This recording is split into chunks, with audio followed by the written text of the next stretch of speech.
Сәлеметсіздер ме? Менің атым Фатима. Мен 5 жастамын. Біздің үйрететін затымыз дауыс. Тамаққа қосушы. Қолды тұзбен ұстауға болмайды. Көзге тигізуге болмайды.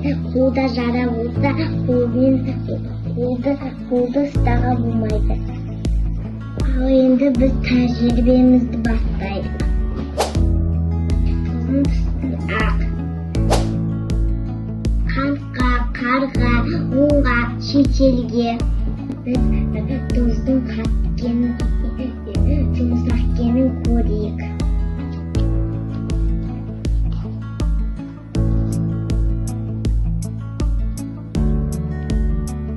Тұз қатты, тұз сосын тұздайды. Енді біз 2 түрлі су. Мынау жылы су, мынау суық су.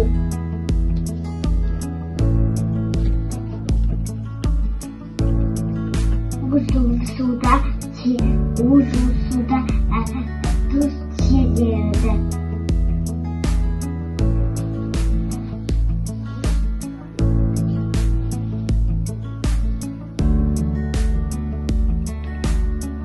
Бұл салқын суда жай ериді. Суға көбірек қосамыз.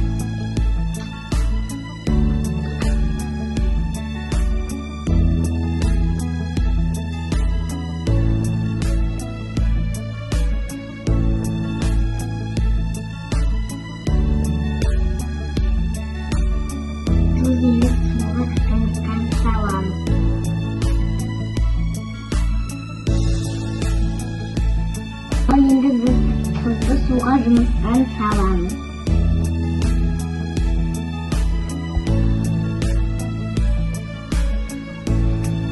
Суға жұмысқа батқан жоқ, тұз емес суға жұмысқа батты.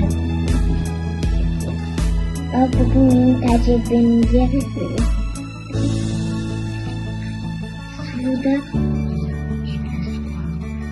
суға тұз сезіледі. Суық суда тұз ақырын ерді. Тұзы көп суда батқан жоқ.